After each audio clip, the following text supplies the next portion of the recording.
యోబు గ్రంథము బైబిల్ గ్రంథములో మొట్టమొదటి వ్రాసినటువంటి గ్రంథముగా ఈ థియాలజియన్స్ లేదంటే బైబిల్ శాస్త్ర పండితులు తెలియజేస్తారు. అంతేకాదు ఈ యొక్క యోబు గ్రంథములో చాలా విషయాలను పొందుపరుచుకుని ఉన్నారు. యోబు గ్రంథములో ఉన్నటువంటి విషయాలను మనము ధ్యానం చేస్తే చాలా చాలా విలువైనటువంటి విషయాలు దొరుకుతాయి. అయితే ఈ రోజున యోబు భక్తుడి యొక్క జీవితాన్ని మనము ధ్యానిద్దాం. యోబు అంటే ఏంటండి? అసలు యోబు అనగానే అందరికి గుర్తొచ్చేది ఏంటి? కష్టాలు గుర్తొస్తాయి కదా. అయితే చూడండి, ఇతని గురించి రాయబడినటువంటి మాటలు, ఒక మనుష్యుడు ఉన్నాడు, అతడు మొట్టమొదటి పాయింట్ ఏంటండి? యథార్థ వర్తనుడు. యథార్థత వర్తనుడు అంటే అర్థం ఏంటి? యథార్థతను అతని జీవితంలో ముఖ్యముగా పెట్టుకొని బ్రతికినటువంటి వాడు. తర్వాత ఏంటి? న్యాయవంతుడు, న్యాయాన్ని ప్రేమించే దేవుడు. ఇవన్నీ కూడా యథార్థవర్తనుడు, న్యాయవంతుడు, దేవుని యందు భయభక్తులు కలిగినటువంటి వాడు, మరియు చెడుతనమును విసర్జించినవాడు. అయితే ఇవన్నీ కూడా యోబులో మనం చూస్తూ ఉన్నాం. అతని గురించి వ్రాయబడిన మరి ఒక మాట, అతనికి 7 కుమారులు 3 కుమార్తెలు. ఎంతమంది అండి? మొత్తం కలిపి 10 మంది ఉన్నారు. అతను కలిగినటువంటి 7,000 గొర్రెలు, 3,000 ఒంటెలు, 500 జతల ఎడ్లు, ఇవన్నీ కూడా ఆయన కలిగినవన్నీ కూడా రాశారు. అయితే ఆ కాలంలో మనుష్యులకు ఆస్తి అంటే ఎక్కువగా గుర్రాలు, గాడిదలు, గొర్రెలు, ఇవే చెప్పినట్లుగా మనం చూస్తాం. చాలా చోట్ల కూడా అది రాయబడి ఉంటుంది. ఎన్ని వేలుంటే అంత గొప్పవాడని అర్థం, లేదంటే ధనవంతుడు అని చెప్పుకోవచ్చు. తూర్పు దిక్కున జనులందరిలో అతడే గొప్పవాడుగా ఉండేను. తూర్పు దిక్కున అంటే సౌదీ అరేబియా మరియు జోర్డాన్, ఊజు దేశాన్ని ఇప్పుడు మనం కంపేర్ చేసుకుంటే ఆ పరిసర ప్రాంతాల్లో ఈ యోబు నివసించినట్లుగా మనం అర్థం చేసుకునవచ్చు. అయితే అతని కుమారులందరూ కూడా కుమార్తెలందరూ కూడా ఇక్కడ మనం గమనించవలసింది ఏంటంటే, వీరు ఎక్కువగా పార్టీలు చేసుకునేటువంటి వారుగా కనపడుతున్నారు. వీరు కూడా ఈ యొక్క సెలబ్రేషన్స్లో ఉంటూ ఎక్కడైనా దేవుణ్ణి ఒకవేళ దూషించారేమో, సరిగ్గా భక్తి చేయలేదేమో, సరిగ్గా దేవుని నామాన్ని మహిమపరచలేదేమో, ప్రార్థనలు చేసుకోలేదేమో, సమయం అంతా కూడా దీనిలోనే గడిపేస్తున్నారని వాళ్ళందరినీ కూడా పిలవనంపించి అరుణోదయమున లేచి వారితో ఒక్కొక్కరి నిమిత్తము దహన బలి అర్పించుచు వచ్చాను. ఒక్కొక్కరి నిమిత్తం. దహన బలి అంటే అర్థం ఏంటి? పాపానికి పరిష్కారముగా గొర్రెలను కానీ లేదంటే ఏదైనా వాళ్ళకు తోచింది తీసుకుని వచ్చి ఆ జంతువు యొక్క చేతుల మీద, వారి చేతులుంచి ఆ పేరును చెప్పి, ఎవరి పేరైతే పెట్టాలనుకుంటున్నారో ఆ పేరును చెప్పి ఆ యొక్క తల మీద 2 చేతులను పెట్టి దానిని దహన బలిగా అర్పించడం. అంటే అర్థం ఏంటంటే పూర్తిగా ఆ యొక్క జంతువుని కాల్చివేయడం, దహన బలి. అలా చేస్తూ వచ్చాడు అనమాట, ఒక్కొక్కరి నిమిత్తం. అంటే ఎంత భక్తి చేస్తున్నాడు, ఎంత కాన్షియస్తో తన కుటుంబం ఉండాలని కోరుకున్నాడో చూడండి. ఓర్వలేని తనం అనేటువంటిది సాతాను యొక్క లక్షణం. ఇక్కడ కూడా యోబు కుటుంబాన్ని చూసి, అమ్మో ఒకవేళ వాళ్ళ పిల్లలు ఎక్కడైనా ఎప్పుడైనా మాట్లాడితే వాళ్ళ సంబంధించి దహన బలి అర్పిస్తూ వాళ్ళ తరపున క్షమాపణ ప్రార్థన చేసేస్తున్నాడు. బోళ్ళన్ని వేల కొలిది జంతువులు ఉన్నాయి, చాలా సస్యశ్యామలంగా ఉంది యోబు యొక్క జీవితం. వెళ్ళి వాళ్ళకి మంట రగిలిచ్చేసేయాలని ఓర్వలేక వచ్చింది. దేవదూతలతో కలిసి వచ్చిందంటండి. రావడమే కాదు, దేవాది దేవుడు శక్తిమంతుడు ఆ యొక్క సముద్రపు అడుగు భాగం కనపడుతుంది అంటండి. ఊపిరి గట్టిగా విడిస్తే ఒక వాక్యం ఎక్కడో రాయబడి ఉన్నది, సముద్రపు అడుగు భాగం కనపడుతుందంట.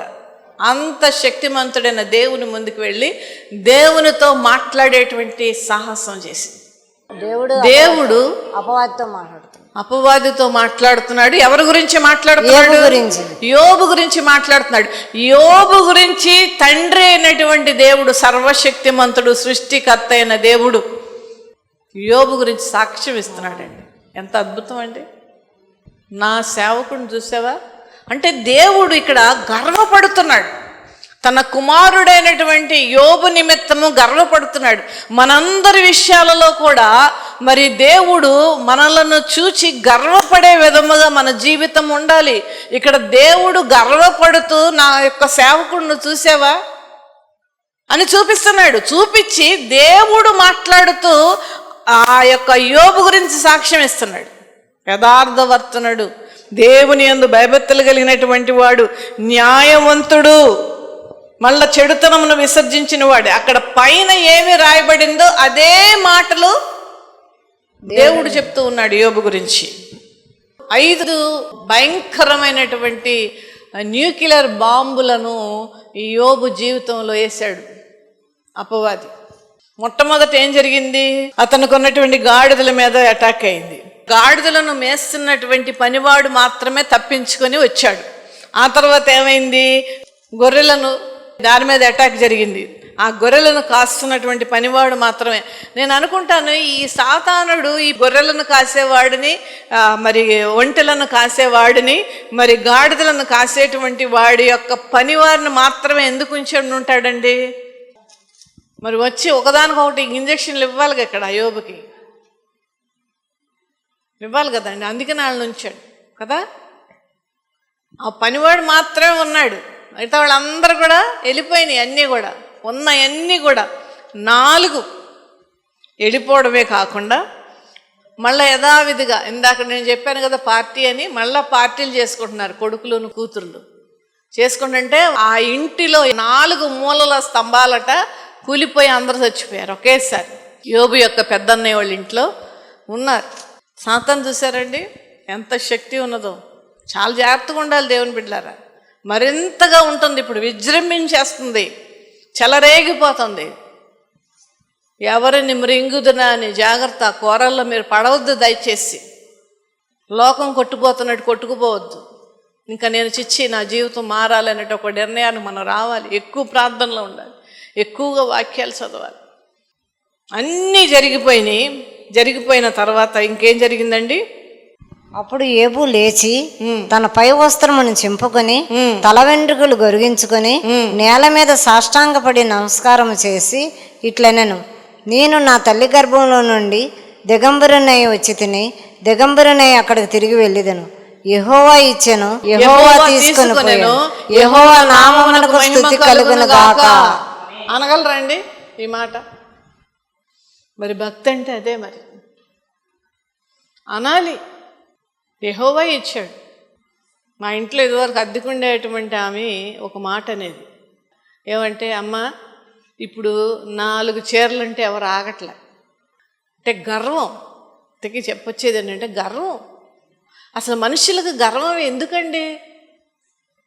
ఎందుకు అసలు గర్వం? ఇప్పుడు ఒకసారి మీరు చాలా తగ్గించుకుంటారండి అసలు అది ఇది అని అంటే నేను అంటాను, నా వలన ఏదన్నా వచ్చింది, నా వలన ఏదన్నా జరిగింది అని అంటే నేను గర్వపడాలి. నా ప్రభు ఇచ్చిన భిక్షతోనే నేను బ్రతుకుతున్నానంటే నాకెందుకు గర్వం అని నేను అన్నాను. మనందరం కూడా అలా విధంగా ఉండాలి దేవుని బిడ్డలారా. ఏదైనా ప్రభు ఎద్దరు. మనం తీసుకునే ఊపిరి కూడా ప్రభు ఇచ్చిందే. ఎంత ప్రభువుకు లోబడి మనం ఉండాలండి, ఎంత లోబడి ఉండాలి, ఎంత భయభక్తులు కలిగి ఉండాలి. అంత చేసిన దేవాది దేవుని ఎలా సేవించాలి, మనకిస్తున్న సమయాన్ని మనం ఏ విధంగా ఖర్చు పెడుతున్నాం అనేటువంటి స్పృహలో మనం బ్రతకాలి దేవుని బిడ్డలారా. యెహోవాయే ఇచ్చాడు, నా బిడ్డలను యెహోవా ఇచ్చాడు, నా కొడుకులను నా కూతుర్లను యెహోవా ఇచ్చాడు, నాకున్న ఆస్తిని యెహోవా ఇచ్చాడు, నాకున్న సమస్తమును యెహోవా ఇచ్చాడు. ఆయనే ఇచ్చాడు, ఆయనే తీసుకున్నాడు. ఇక్కడ సాతాను చేస్తే ఆయన తీసుకున్నాడని ఎలా అంటున్నాడు యోబు? సాతాను చేసే పని దేవుడు అనుమతించాడు. ఎగ్జాక్ట్లీ నాయన, గాడ్ బ్లెస్ యూ. ఇక్కడ నిజముగానే సాతానుకు దేవుడు అనుమతించాడు. అనుమతించినప్పుడు అన్నీ కూడా పోగొట్టుకున్నాడు. పోగొట్టుకున్న తర్వాత ఇతనికి ఏమొచ్చిందండి? చర్మ వ్యాధి కూడా వచ్చింది. ఎంత భయంకరమైన చర్మ వ్యాధి అంటే చిల్ల పెంకులతో గీరుకునేటువంటి భయంకరమైనటువంటి చర్మ వ్యాధితో మరి శరీరం అంతా కూడా నిండిపోయి ఉన్నది. బట్టలు కూడా వేసుకోలేనటువంటి పరిస్థితుల్లోనికి వెళ్ళిపోయాడు యోబు. ఎలా బతికాడండి? ఎంత ఆ ప్రదేశ చుట్టుపక్కల ప్రాంతములలో అంత రిచ్ ఫెలో లేడని చెప్పి వాక్యం చెప్తూ ఉన్నది. రోడ్ల మీద ఆల్మోస్ట్ నేకెడ్గా కూర్చొని చిల్ల పెంకులతో తన శరీరాన్ని గీరుకునేటువంటి పరిస్థితుల్లోనికి వెళ్ళాడు. అటువంటి పరిస్థితులలో భార్య ఏం చేసిందండి? నీవు ఇంకను యథార్థతను వదలకై ఉందిగా దేవుని దూషించి మరణము కమ్మెనని. దేవుణ్ణి దూషించేసి నేను ఇష్టం వచ్చినట్టు తిట్టేసి చచ్చిపోనంది భార్య. ఈ పరిస్థితులలో మరి యోబు ఏం చేశాడండి? మూర్ఖురాలు మాట్లాడినట్లు నువ్వు మాట్లాడుతున్నావు, మనం దేవుని వలన మేలు అనుభవించదమా, కీడును మనం అనుభవింప తగదా అని. కీడును అనుభవింప తగదా? ఎప్పుడైనా దేవుని బిడ్డలారా, నేను ఎప్పుడు చెప్తాను, మళ్ళీ ఇప్పుడు చెప్తున్నాను, నీతిమంతునికి శ్రమలు వస్తున్నాయి. నీతిమంతుడంటే మనం చెప్పుకునే నీతి కాదండి, మనల్ని మన గురించి చెప్పుకునే నీతి కాదు. యోబు భక్తుడి గురించి యోబు రాసినటువంటి మాట కాదు, యోబు గ్రంథకర్త రాసినటువంటి మాటలు కాదు. దేవాది దేవుడు ఆయన కనుదృష్టితో యోబు జీవితాన్ని క్షుణ్ణముగా చూసి దేవాది దేవుడు సాక్ష్యం ఇస్తున్నటువంటి రీతిలో గనక మనము ఉంటే అప్పుడు నీతిమంతులుగా మనం పిలువబడతాం. ఆ నీతిమంతులకి శ్రమ ఎందుకు వస్తుందంటే దేవుడు అనుమతిస్తే వస్తుంది. అనీతిమంతులకు శ్రమలు వస్తాయి. అప్పుడు ఎందుకు వస్తాయి? మన సొంతంగా మనం చేసుకున్నటువంటి వాటి నిమిత్తము శ్రమలు వస్తాయి. దేవుని బిడ్డలారా, జీవించే విధానము చాలా జాగ్రత్తగా ఉండాలండి. జాగ్రత్తగా కుటుంబాన్ని జ్ఞానముతో కట్టుకోండి, భక్తితో కట్టుకోండి, ప్రార్థనతో కట్టుకోండి. ఏం చేయాలో, ఎలా చేయాలి, ఏది అవసరమైనది అనేటువంటి ఒక జ్ఞానముతో మీ జీవితాలను మలుచుకోండి. దేవుని బిడ్డలారా, నడి సముద్రములో మరి ప్రయాణిస్తున్నటువంటి ఓడలాంటిది మన అందరి జీవితాలు. ఆటుపోట్లు ఎలా వస్తున్నాయి, ఎటువైపు నుంచి గాలి వస్తున్నది, ఎటువైపు నడిపించాలనేటువంటి ఒక స్పృహలో మనము బ్రతకాలి. దేవుడే మన యొక్క కుటుంబానికి అధికారిగా, యజమానుడిగా ఉంచుకొని మనము దేవునికి ప్రార్థన చేస్తూ సహాయంతో ముందుకు సాగాలి. దేవుని బిడ్డలారా, యోబు భార్య కూడా ఆ విధముగా అన్నప్పుడు అద్భుతమైనటువంటి మాటను పలుకుతూ ఉన్నాడు. అయితే నీతిమంతునికి వచ్చేటువంటి శ్రమలు దేవుని అనుమతితో వస్తాయి. అనీతిమంతులకి శ్రమలు కలుగుతున్నాయి అనంటే వాళ్ళు చేసినటువంటి వాళ్ళ మాటలు అవనివ్వండి, వాళ్ళ ప్రవర్తన బట్టే అవి వస్తాయి. ఒకవేళ నువ్వు నీతిమంతురాలుగా నీ యొక్క కాన్షియస్ ప్రకారం దేవుని దృష్టిలో నువ్వు ఉన్నావు అని అంటే ఇది దేవుడే అనుమతించాడు, దేవుడే తీసేస్తాడు అనేటువంటి నిరీక్షణతో మీరు బ్రతకండి. ఒకవేళ నేను అనీతిమంతురాలని దేవుని దృష్టిలో అనుకుంటే ఆ శ్రమలు వస్తున్నప్పుడు మిమ్మల్ని మీరు సరిచేసుకోండి. ఈ యొక్క సమయంలో అంటే మధ్యలో చాలా ఉన్నది. అయితే ఈ సమయంలో అంతా కూడా యోబు దేవుని ఎడల నిరీక్షణను విడిచిపెట్టల. ఇంత బాధల్లో కూడా ఒక్కసారే 10 బిడ్డలు చనిపోయారంటే అవునా, తన ఆస్తి అంతా పోయినప్పుడు ఈయన పరిస్థితి ఎలా ఉన్నదంటే నేను అనుకుంటాను ఖచ్చితంగా ఆ యోబు దేవుని ఎడల నిరీక్షణను కలిగి ఉన్నాడు. కొన్నిసార్లు ఆ బాధతో కొన్ని అనరాని మాటలు కొన్నిసార్లు అన్నప్పటికీ కూడా లాస్ట్లో ఏమంటాడంటే నేను ధూళినై ఉండి సర్వశక్తుని దేవునికి నేను ఎదురు తిరిగి నేను మాట్లాడానని పశ్చాత్తాపడ్డాడు. యోబుని చూసి మనం నేర్చుకోవాల్సిన చాలా ఉన్నాయి దేవుని బిడ్డలారా. అయితే అతని యొక్క నిరీక్షణ సిగ్గుపరిచిందా? ఎప్పుడు కూడా దేవుని ఎడలో ఉన్న నిరీక్షణ సిగ్గుపరచదు మనల్ని. వాక్యం చెప్తుంది అది. మనము శ్రమలలో కూడా ఏ విధముగా ఉండాలో యోబు మనకు నేర్పిస్తూ ఉన్నాడు. ఆ శ్రమల గుండా మనం వెళుతూ ఉన్నప్పుడు దేవాది దేవుడు చూస్తున్నాడు. ఆయన సమయంలో నన్ను బాగు చేస్తాడు అనేటువంటిది అన్నీ ఆయన ఇష్టం. ఆయన ఇస్తే ఇచ్చాడు, లేదంటే లేదు, పర్వాలేదు అనేటువంటి ఒక అద్భుతమైనటువంటి విశ్వాసముతో నిరీక్షణతో యోబు బ్రతికాడండి. ఎందుకంటే ఆయనకు వాక్యము బాగా తెలుసు. మన పితరులైనటువంటి వారికి వాక్యాలు బాగా తెలుసండి. ఆ వాక్యాలనే వాళ్ళ హృదయాల్లో ఉంచుకునే వాళ్ళు శ్రమలలో బ్రతికారు. మీరు బైబిల్ గ్రంథంలో ఏ క్యారెక్టర్ చూసుకోండి, సస్యశ్యామలంగా ఉన్నటువంటి క్యారెక్టర్ ఒక్కటైనా మీరు చెప్పగలుగుతారా? ప్రతి వారు కూడా వెళ్ళారు శ్రమల గుండా, ప్రతి వాళ్ళు కూడా వేదన గుండా వెళ్ళారు, రోగాల గుండా వెళ్ళారు. మరణకరమైన రోగాలు చాలామందిని మరి ఇబ్బంది పెట్టినాయి. అయినప్పటికీ వాళ్ళ నిరీక్షణ విశ్వాసమును కోల్పోలా. అందుకనే ఏ వాక్యాల మీద ఆధారపడి ఉండారంటే ఒకసారి చూద్దాం. కీర్తన గ్రంథం 71వ అధ్యాయం 20వ వచనం. అనేకమైన కఠిన బాధలను మాకు కలగజేసిన వాడా, నీవు మమ్మలను మరలా బ్రతికించదవు. మనం ఏంటంటే చాలాసార్లు తప్పులు చేసేసి అంతా దేవుడి మీద తోస్తూ ఉంటాం. చాలా తప్పండి ఇది. ఈ యొక్క వాక్య మీద ఆధారపడి యోబు ఖచ్చితంగా నిలబడి ఉంటాడు. అనేక కఠిన బాధలు కలగజేసిన వాడా, ఇది నీతిమంతుడు అంటే యోబు అంతటి నీతిమంతుడు పలికేటువంటి మాట. అనేక కఠినమైన బాధలను కలగజేసిన వాడా, నీవు మరలా మమ్ములను బ్రతికించదు. హల్లెలూయా. ఇంకొక వాక్యాన్ని కూడా ఒక్కసారి చూద్దాం. కీర్తనల గ్రంథం 80వ అధ్యాయము 14వ వచనం. సైన్యములకు అధిపతియగు దేవా, ఆకాశముల నుండి మరలా చూడుము, ఈ ద్రాక్షావళిని దృష్టించుము. నీ కుడి చెయ్యి నాటిన మొక్కను కాయము. నీ కుడి చెయ్యి నాటిన మొక్కను కాయము. అద్భుతంగా మాట్లాడుతున్నాడండి. ఎంత బాగుంది ఈ మాట. మనం ఒక చెట్టును నాటి దాన్ని ఎంతగా ప్రేమగా చూసుకుంటామండి.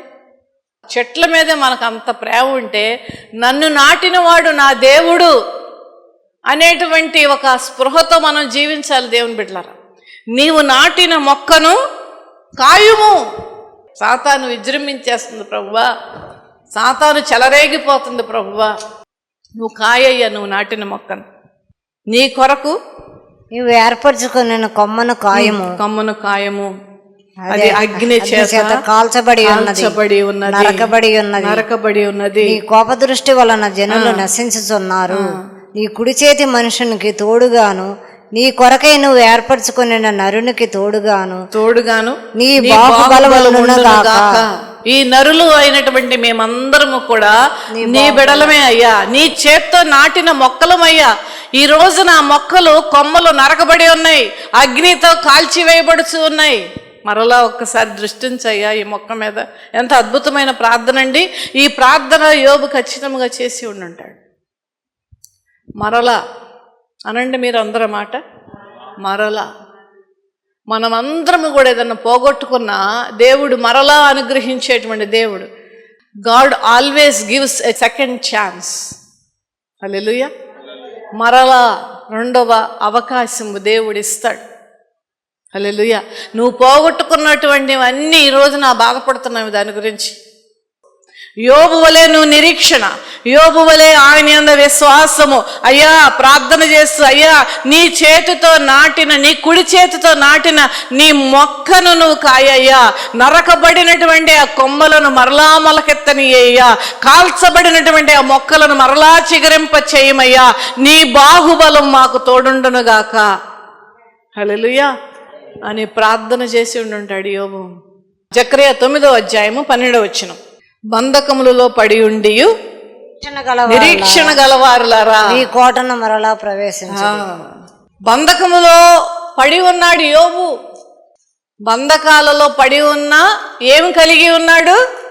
నిరీక్షణ కలిగి ఉన్నాడు. నిరీక్షణ అంటే ఏంటి? నిరీక్షణ అంటే ఏంటి? ఎదురు చూడడం. దేని గురించి ఎదురు చూస్తాం? ఇంకేముంది, ఆ షాప్ మూసేసి ఉంటుంది. చాలామంది అలా మాట్లాడుతుంటారు. అసలు ఏమీ లేకుండా ఇంట్లో కూర్చుని అక్కడ ఏదో జరిగి ట్రైన్ వెళ్ళిపోయి ఉంటుంది, బస్సు దాటిపోయి ఉంటుంది, కారు పంచర్ అయిపోయి ఉంటుంది, గాలిపోయి ఉంటుంది, చేరుకోలేము, మధ్యలో ఎక్కడ వెళ్ళిపోతాం, కాలువలో పెట్టేస్తాం. ఈ రకమైన మాటలు చాలామంది పలుకుతూ ఉంటారండి. తప్పు, అలాంటి మాటలు పలకూడదు. శుభవచనమే మీ నోట నుండాలని దేవుడు చెప్తూ ఉన్నాడు. బంధకములలో ఉండి కూడా నిజమైనటువంటి విశ్వాసులుగా మనం ఏమి కలిగి ఉండాలంటే నిరీక్షణ కలిగి ఉండాలి. నిరీక్షణ అంటే ఏంటంటే మనం ఏం ఆశిస్తున్నామో, మనం ఏం కోరుకుంటున్నామో, దేని గురించి బాధపడుతున్నామో, దేని గురించి నలిగిపోతూ ఉన్నామో, దేని గురించి కన్నీళ్లు గారుస్తున్నామో అది జరుగుతుంది అని అనుకోవడమే నిరీక్షణ. బంధకాలలో ఉండి అంటే మనకి ఇప్పుడు ఏం కావాలండి? నిరీక్షణ కూడా మనకు ఉండాలి.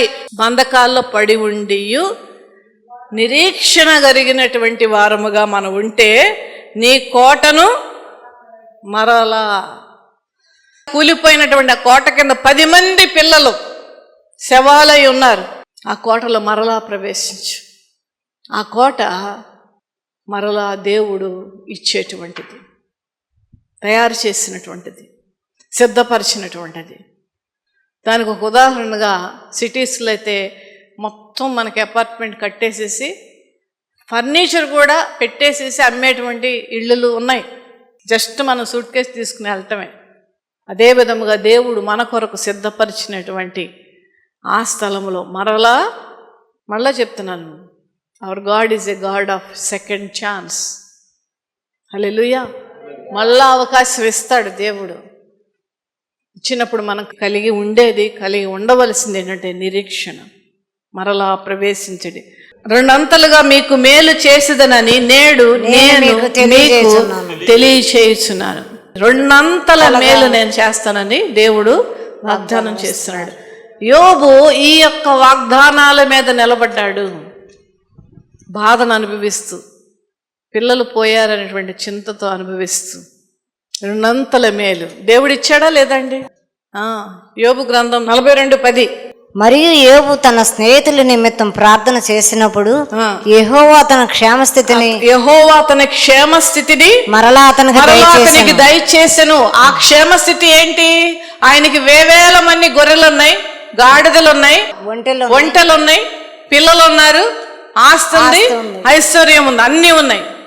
ఆ క్షేమస్థితిని మరలా, అంతకంటే ముఖ్యముగా ఆయనకున్నటువంటి రోగము పోయినది. ఇంకా ఏం కలిగి ఉన్నాడండి? మరియు యోబునకు పూర్వం కలిగిన దానికంటే రెండంతలు అధికంగా యెహోవా అతనికి దయచేశాడు. మరియు అన్నారంటే అద్భుతం జరుగుతుందని అర్థం. Hallelujah. God wanted to say something. మరియు అంటే అదే అర్థం. పూర్వము కలిగిన దానికంటే రెండంతల అధికముగా యెహోవా అతనికి దయచేశాను. హల్లెలూయా. ఇచ్చేవాడెవరు? తండ్రి అయినటువంటి దేవుడు, యెహోవా దేవుడు. ఇచ్చేవాడు ఆయనే. రెండంతలు ఇచ్చాడా ఇవ్వలేదా? యోబులో మొదటి అధ్యాయములో ఉన్నటువంటి గొర్రెలు, యోబు మొదటి అధ్యాయములో ఉన్నటువంటి ఒంటెలు, యోబు మొదటి గ్రంథములో ఉన్నటువంటి గాడిదల కంటే డబుల్ ఇచ్చాడు. చదవండి, మొదటి అధ్యాయానికి వెళ్ళండి. అతనికి 7,000 గొర్రెలు, 42 చెప్పండి, 14,000 గొర్రెలు, 3,000 ఒంటెలు, మళ్ళా చెప్పండి, 6,000 ఒంటెలు, 500 జతల ఎడ్లు, 1000 జతల ఎడ్లు, 500 ఆడగాడిదలు, 1000 జతల ఆడగాడిదలు. చూసారండి ఎంత అద్భుతం అండి, నిజంగా ఎంత అద్భుతం అండి. రెండంతలు ఇస్తానని వాగ్దానం చేసినట్టు కరెక్ట్గా రెండంతలు ఇచ్చాడు. అయితే పిల్లలు రెండంతలు ఇవ్వాల కదా, మరి రెండంతలు అన్నాడుగా దేవుడు. 10 మందిని పోగొట్టుకున్నాడు యోబు, మళ్ళా 10 మందిని ఇచ్చాడు. ఎందుకంటే ఆ 10 మంది పిల్లలు వేస్ట్, పార్టీలు చేసుకుంటున్నారు. అంటే పార్టీలు తప్పు అని నేను అంటలేదు, కానీ పార్టీలే బ్రతికేస్తున్నారు కొంతమంది. అప్పులు చేసి పార్టీలు చేసుకునేవాళ్ళు, అప్పులు చేసి రిటర్న్ గిఫ్ట్స్ ఇచ్చేటువంటి వాళ్ళు. ఈ 10 మంది కూడా సెలబ్రేషన్సే. తండ్రి ఒక పక్కన అంత ఇదిగా ప్రార్థన చేస్తూ, భయభక్తులు కలిగి, నీతిమంతుడిగా ఉండి, మరి సజ్జనుడుగా, మరి యథార్థవర్తుడుగా బ్రతుకుతున్నప్పుడు ఈ యొక్క తండ్రి యొక్క భక్తి ఏమాత్రం పట్టించుకోకుండా ఈ 10 మంది కూడా బ్రతికారు, పార్టీలు చేసుకుంటా. కానీ అంతకంటే మించినటువంటి 10 మందిని దేవుడిచ్చాడు. హల్లెలూయా, హల్లెలూయా. ఎందుకు ఇచ్చాడంటే అంతకుముందు పేరు ఊరు లేదు వీళ్ళకి. పిల్లలు అన్నారు కానీ పేరు ఊరు లేదు. ఇక్కడ పేర్లు రాయబడి ఉన్నాయి చూడండి. అతడు పెద్దదానికి ఎమీమా అనియు, రెండవ దానికి కెజియా అనియు, మూడవ దానికి కెరహంపకు అనియు పేర్లు పెట్టాను. వీళ్ళందరూ కూడా ఈ యొక్క పేర్ల యొక్క అర్థం ఏంటంటే, ఒకటి పావురం అంట. పావురం దేనికి గుర్తండి? పరిశుద్ధతకు గుర్తు. కెజియా అంటే ఆ సినమన్ అంటే దాల్చిన చెక్కలో ఉన్నటువంటి మంచి గుణాలు, ఆ ఫ్రాగ్రెన్స్, ఆ మంచి వాసన కలిగినటువంటి వ్యక్తిగా పేర్లు పెట్టారంటేనే అర్థం అయిపోతుంది వీరి యొక్క జీవితం ఎలా ఉంటుంది. హల్లెలూయా, హల్లెలూయా. అంతకుముందు ఊరు పేరు లేని పిల్లలు, కానీ ఇప్పుడు ఆ పేరుకు సార్థత కలిగినటువంటి పేర్లను యోబు పెట్టుకోవడానికి దేవుడు ఇచ్చాడు. మళ్ళా క్షేమస్థితిని మరలా కలగ చేశాడు. ఇక్కడ కథ మొత్తం మార్చాడండి దేవుడు. స్థిరపరిచాడా, బలపరిచాడా, కోల్పోయినవన్నీ కూడా ఇచ్చాడా? అన్నీ ఇచ్చాడు. హల్లెలూయా, హల్లెలూయా. ఏమైనా చేయగలడు ఆయన. యోబుకి ఏమేం పోయినాయో అన్ని ఇచ్చాడా లేదండి? అన్ని ఇచ్చాడు, డబల్ ఇచ్చాడు. ఎంత లెక్కండి దేవునికి. యోబు దగ్గర ఎంత కోల్పోయాడో లెక్క, నేను ఇవ్వాల్సింది యోబుకి ఏంటో కూడా లెక్క దేవునికి. ఎంత అద్భుతముగా, ఎంత క్షుణ్ణముగా తన బిడ్డలైనటువంటి వారిని, తన భక్తులైనటువంటి వారి గురించి దేవుడు ఆలోచిస్తున్నాడు. అది గమనించాడు. ప్రభునామమునకు మహిమ కలుగును గాక. హల్లెలూయా, హల్లెలూయా. కథ మొత్తం మార్చేశాడు. సాతాను ఒకసారి మన జీవితాల్లో వచ్చినప్పటికీ కూడా ఆయన అనుమతి లేకుండా మన యొద్దకు రాదు. కీడు తలపెట్టాలన్నప్పటికీ కూడా. కనుక దేవుని బిడ్డలారా, మనం ఒకటే నేర్చుకోవాలి దీంట్లో. ఇదేమనగా యోబు వలె భయభక్తులు కలిగి ఉండాలి. శ్రమలు వచ్చినప్పటికీ కూడా సహించాలి, నిరీక్షణ కలిగి ప్రార్థన చేయాలి. అప్పుడు దేవుడు మన జీవితాలను రెండంతల మేలును దయచేసేటువంటి దేవుడు. అటువంటి కృప దేవుడు మనందరికీ అనుగ్రహించును గాక. ఆమేన్. నీ సన్నిధానములో సంపూర్ణ సంతోషం, ఆరాధించుకొనే విలువైన అవకాశం. నీ సన్నిధానములో సంపూర్ణ సంతోషం, ఆరాధించుకొనే విలువైన అవకాశం. కోల్పోయినవన్నీ నాకు ఇచ్చుటకును, బాధల నుండి బ్రతికించుటకును. కోల్పోయినవన్నీ నాకు ఇచ్చుటకును, బాధల నుండి బ్రతికించుటకును. నీవే రాకపోతే నేనేమైపోదునో, నీవే రాకపోతే నేనేమైపోదునో. నేనుండాలేనయ్యా, నే బ్రతుకాలేనయ్యా, నేనుండాలేనయ్యా, నే బ్రతుకాలేనయ్యా. నీవే లేకుండా నేనుండాలేనయ్యా, నీ తోడే లేకుండా నే బ్రతుకాలేనయ్యా. రాజా నీ సన్నిధిలోనే ఉంటానయ్యా, మనసారా ఆరాధిస్తూ బ్రతికేస్తానయ్యా. ఒంటరి పోరు నన్ను విసిగించిన, మనుషులెల్లరూ నన్ను తప్పు పట్టిన. ఒంటరి పోరు నన్ను విసిగించిన, మనుషులెల్లరూ నన్ను తప్పు పట్టిన. ఒంటరి వాడే 1000 మంది అన్నావు, నేను నానులే భయపడకు అన్నావు. ఒంటరి వాడే 1000 మంది అన్నావు, నేను నానులే భయపడకు అన్నావు. నేనంటే నీకు ఇంత ప్రేమ ఏంటయ్యా, నేనంటే నీకు ఇంత ప్రేమ ఏంటయ్యా. నేనుండాలేనయ్యా, నే బ్రతుకాలేనయ్యా, నేనుండాలేనయ్యా, నే బ్రతుకాలేనయ్యా. నీవే లేకుండా నేనుండాలేనయ్యా, నీ తోడే లేకుండా నే బ్రతుకాలేనయ్యా. ఊపిరాగే వరకు నీతోనే జీవిస్తా, ఏ దారిలో నడిపినా నీ వెంటే నడిచొస్తా. ఊపిరాగే వరకు నీతోనే జీవిస్తా, ఏ దారిలో నడిపినా నీ వెంటే నడిచొస్తా. విశ్వానికి కర్త నీవే నా గమ్యము, నీ బాటలో నడుచుట నాకెంతో ఇష్టము. విశ్వానికి కర్త నీవే నా గమ్యము, నీ బాటలో నడుచుట నాకెంతో ఇష్టము. నిన్ను మించిన దేవుడే లేడయ్యా, నిన్ను మించిన దేవుడే లేడయ్యా. నేనుండాలేనయ్యా, నే బ్రతుకాలేనయ్యా, నేనుండాలేనయ్యా, నే బ్రతుకాలేనయ్యా.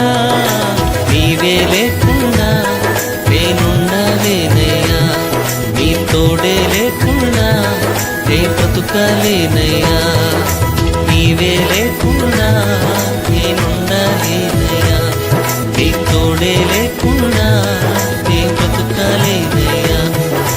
రాజా నీ సన్నిధిలోనే ఉంటానయ్యా, మనసారా ఆరాధిస్తూ బ్రతికేస్తానయ్యా. రాజా నీ సన్నిధిలోనే ఉంటానయ్యా, మనసారా ఆరాధిస్తూ బ్రతికేస్తానయ్యా.